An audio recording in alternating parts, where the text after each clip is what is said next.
فتح مکه وشوله نو د مکې او د طایف په منځ کې یو ځای دی هغې ته حنین ویلی شي. په دې کې د عربو قبایل پاتې کېدل. دوه قبیلې وي، یو حوازن او بل ثقیف. دوی دغلته په دې حنین کې پاتې کېدل. دا ډېر سخت جنګجو خلک او بهادر خلک هم وو، خو سخت جنګجو. په تیراندازۍ کې په عربو کې دوی مشهور وو، د دوی غشې به خطا نه ته. بس خپلو هلکانو له به یې د وړوکوالي د تیراندازۍ ټرینینګ ورکاو. دا ډېر سخت جنګجو خلک وو. نو چې کله مکه فتح شوه نو د دوی سره یره پیدا شوه چې مکه خو د پیغمبر فتح کړه، هسې نه چې اوس په موږ باندې حمله وکړي، چېرته زموږ نمبر نه شي. نو د دوی چې کوم سردار و مالک ابن عوف نصري، دو 100,000 لښکر تیار کو، 100,000 لښکر یې تیار کو. وی راځئ چې په مکه باندې حمله وکړو، دغه پیغمبر ختم کو، ورنه دی په موږ باندې حمله کوي.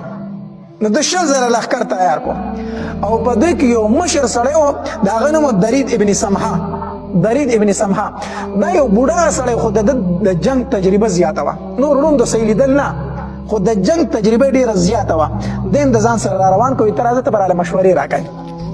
را روان شو.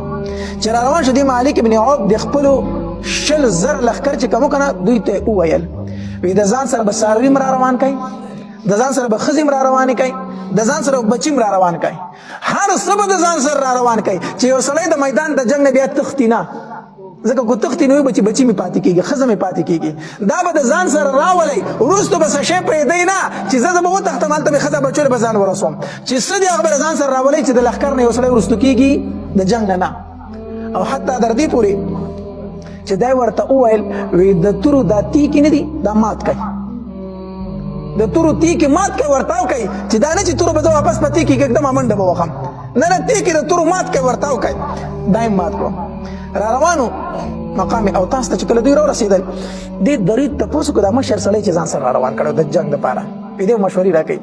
ده ورته وی ما لي اسمع رعاء البغیر، زه د اوښانو غرلاړې اورم، د بیزو اوازونه اورم، د خرو اوازونه اورم، د ماشومانو جلاګانې اورم، د ښځو خبرې اورم. دا څه دي؟ څه غوا تاسو جوړه کړې ده؟ نو خلکو ورته وویل دا مالک ابن عوف خپل لښکر ته ویلي چې ځان سره به د هر څه را روانوئ، ښځې بچي را روان کړي دي. نو دې درید ورته وویل څه د بېوقوفه کار خو کړی دی، څه غلط کار خو کړی دی. ځکه که تاسو فتح مونته وې خو دا ښځې بچي به در پسې راغلي وو، خو که شکست وخورئ نو د دوی به څه کېږي چې تاسو ځان سره دا روان کړي دي؟ د دوی به څه کېږي که تاسو شکست وخورو؟ دا تاسو کم د هوښیارتوب کار کړی. وی دا فوراً واپس کوئ. مالک ابن عوف چې دا خبره واورېده، وی دا بوډا شوی د مزغو کار پرېښی دی، ما چې څه ویلي هغه به کېږي، او خپلې قبیلې ورته وي که ما سره مخکې ځئ زما خبر اورئ خو ډېره ښه ده، که نه اورئ زه په دې ځای خودکشي کوم، ځان وجنه. دې سردار یې وویل، او ورته ویل ځان مه وجنه، مونږ در سره ځو چې څه کېږي به. دلته نبي علیه الصلاة والسلام ته خبر راورسېدو چې حوازن او ثقیفو ستا د جنګ دپاره روان شي، په مکه باندې حمله کوي. نبي علیه الصلاة والسلام یو صحابي ولیږو، وی ته لومبی معلومات واخله. چې معلومات یې وکړه، وی د الله پاکه پیغمبر ډېر لوی لښکر را روان دی، په مکه باندې حمله کوي. نبی علیه الصلاة والسلام دلته 12,000 لښکر تیار کړو د صحابه کرامو، 12,000 لښکر تیار کړو. په دې 12,000 کې خو 10,000 هغه صحابه کرامو چې کوم د مدینې منورې نه د نبي علیه السلام سره راغلي وو مکې ته جنګ دپاره، 10,000 خو هغه لښکر وو، او 2,000 سره نور د مکې نه ملګري شو. نو په دې 2,000 کې خو هغه کسانو چې نوي مسلمان شوي او څه پکې اکثر کافر وو، کافر پکې هم د نبي علیه السلام سره روان شو. ځکه چې دلته کې بیا د قبیلې خبره راغله که نه، قریشو خبره راغله. نو دا ورسره هم روان شو. صفوان ابن امیه چې دا د امیه ابن خلف زوی و، کوم چې په جنګ بدر کې مرتد شوی و، امیه ابن خلف، د هغه زوی صفوان ته نوم و. دی هم د نبي علیه السلام سره په دې جنګ کې روان شو، هغه مسلمان نه و، کافر و، دی ورسره هم روان شو. نو 12,000 لښکر روان شو. چې دوی په لاره باندې تلل نو د کسانو د خولې نه دا الفاظ ووتلو، وی نن خو به موږ د لږوالي د وجې نه چېرته شکست نه مومو، نن موږ د لږوالي د وجې نه به شکست و. 12,000 کسان یو، اسلحې را سره شته دی، نو موږ به نن څنګه شکست وکړو؟ مخکې به موږ لږ و، اسلحې به را سره هم نه وي. دا خبره پکې د بعضې کسانو د خولې نه ووته، خو دا د هغې صحابه کرامو د خولې نه نه وه چې کوم پاخه صحابه، پاخه ایمان والو.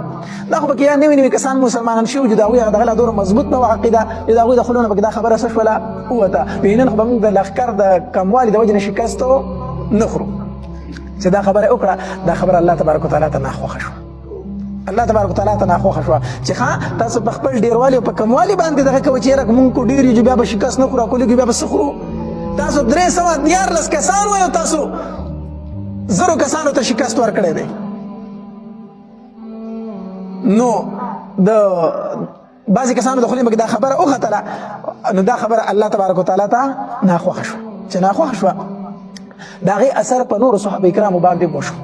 دا خبره یاد وساتئ چې د مجلس اثر وي، د مجلس څه وي؟ اثر وي. ستا ملګري نیکان وي، په تا باندې به د الله رحمتونه وي. خو که ستا په ملګرو کې یو بد سړی وي که نه، د هغې نقصان ګورې تا ته رارسي، اګر چې ته په خپله بد نه یې.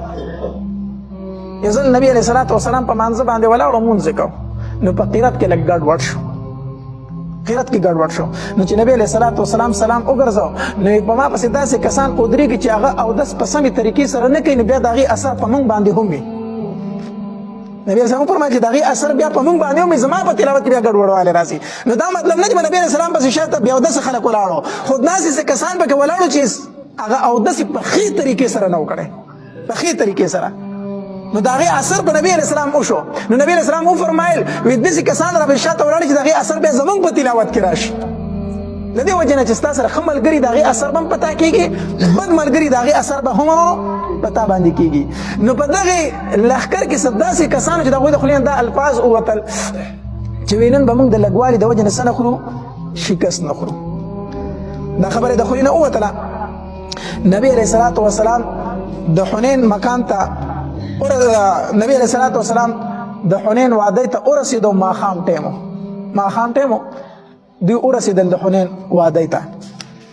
دلته کې د دې دغه چې کوم سردار و د حوازنو د ثقیفو مالک ابن عوف، د مالک ابن عوف داسې وکړه که نه چې د په لاره باندې مورچې جوړې کړې، په لاره باندې منځ کې لاره وه، ګیر چاپېره څه جوړې کړې؟